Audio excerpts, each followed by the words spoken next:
guys, it's Mrs. Davis here, and today we're going to look at how to do a Tudor Rose, and we're going to do it in paints. So if you've got any paints at home, grab them. If not, colouring pencil will be absolutely fine. I'm going to use watercolour. I'm going to show you first of all how to sketch it out really lightly so you've got the shape and you've got how it is formed, which then will help you to paint. So it's always a really good idea just to sketch it out so you know what you're going to do.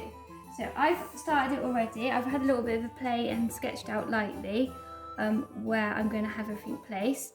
On the iPad, I've actually got an image brought up, so you can do that if you've got the facilities at home to be able to use that as a reference to it. It'll be really good and you can see the shapes.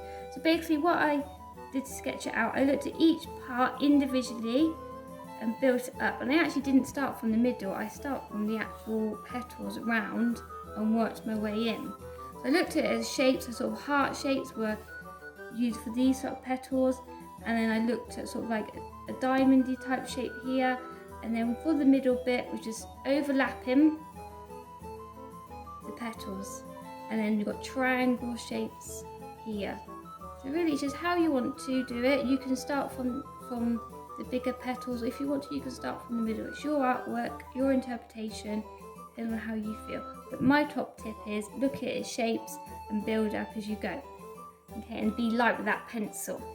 So once you've sketched it out, have the iPad with the image in there so you can see what colours you're going to use. Now with watercolours, I'm using watercolours, but like I said, whatever you've got at home will be good. But with watercolours, the best thing is to start with the lightest first. So I'm actually going to start with the white of the little petal flower in the middle.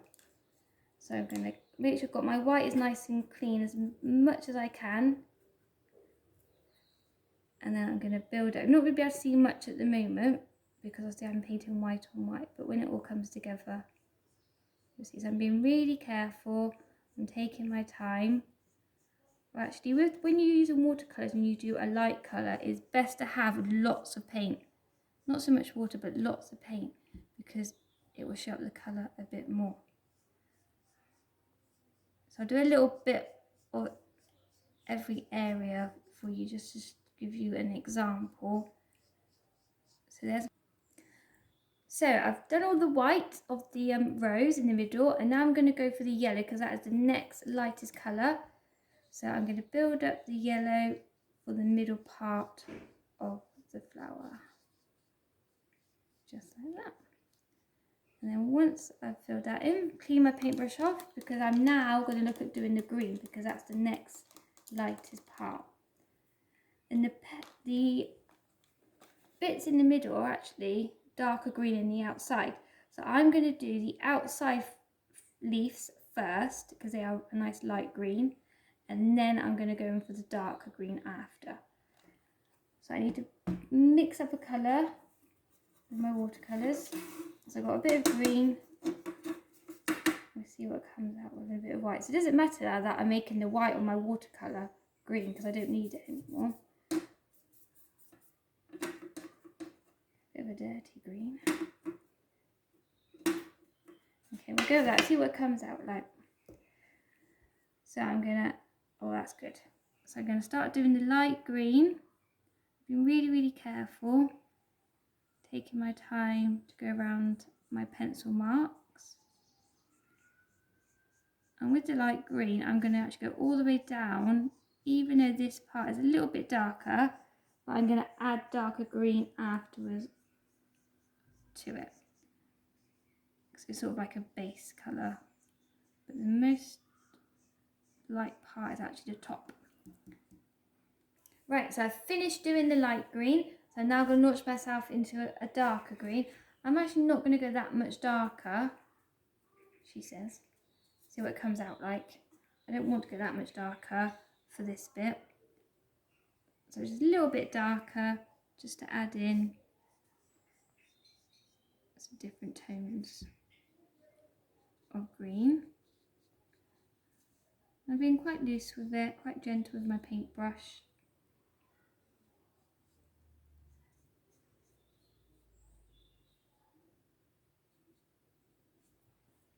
Now, in the middle of these nice light leaves, there is a bit of like a triangle shape. So So this would be a good point now to do the triangle at the top.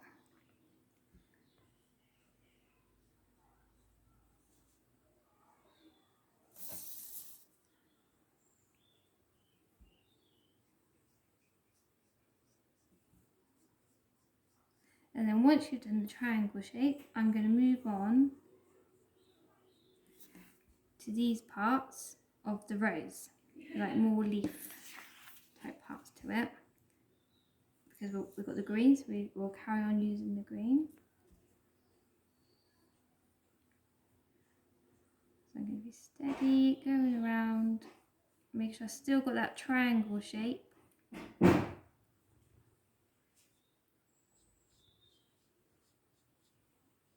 Right, so all the green is done.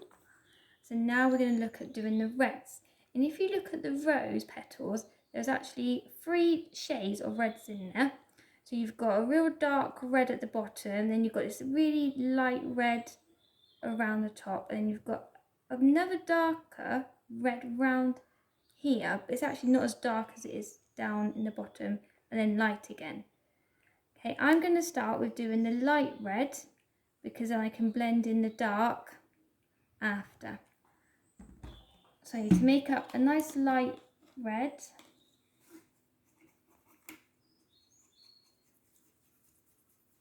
I'm going to add a little bit of magenta into it.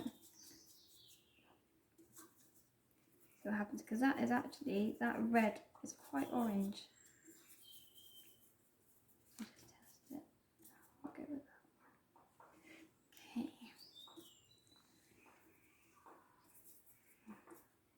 It's really hard with watercolours to get the right colour. But let's see how it comes out like. So I'm going to start doing the lighter red first. And I'm going to paint all that part of the petal in, because I'll add the dark afterwards to the bottom of it, because it's easier just to paint all one shade and then add in the details and the tones after. I'm carefully going around that heart shape.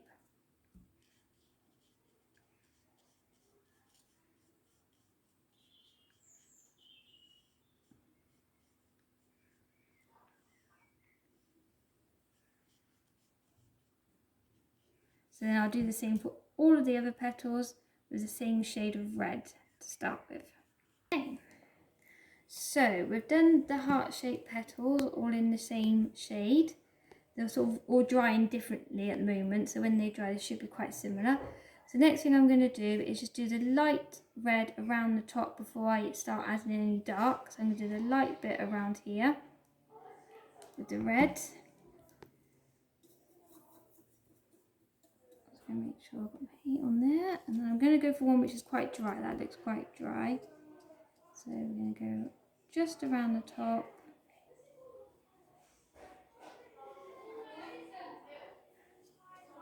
With the light red. And to make it even lighter, you actually have less paint and more water. So if you really want to get it light, less paint, more water will make the colour lighter. Right, so I've gone round and I have done all the light red around the heart shape, as I'm calling it now, petal. So I'm going to add in the dark red. So I'm going to mix up the dark red. And to be honest, this is going to be a bit of an experiment. I'm not sure how this is going to come out, this dark red. I'm tempted to add a little bit of brown, but I'm not sure where my brown is in this palette. So dark, make it a little bit more darker. I'm just testing it on a piece of paper just to see what it comes out like.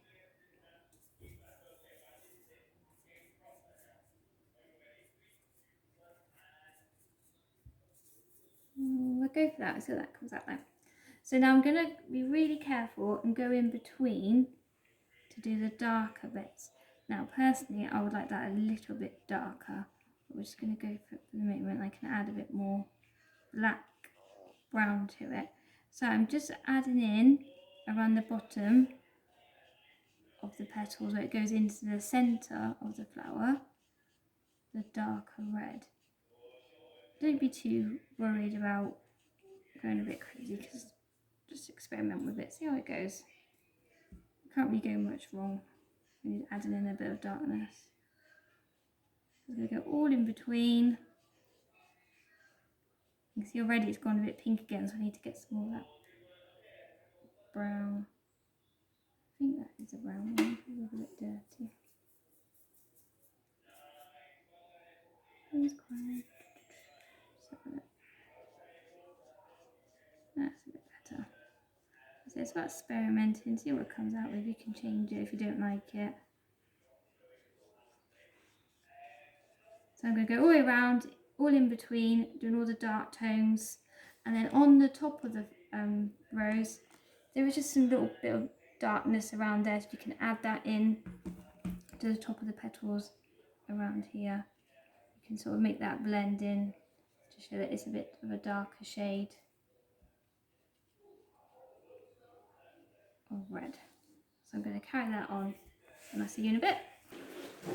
Right, so I've been round and I have finished it off. I've done all the dark areas in and out of the petals at the bottom and around the top, and I've just gone back over and just neatened a few areas up. So once you've done, you can go back over and just do any little corrections you might want to finish. And there you go, there is your Tudor Rose. So have a go, enjoy, see what you can do. Please send them in so I can have a look. So I look forward to seeing them, and please keep safe. Thank you guys.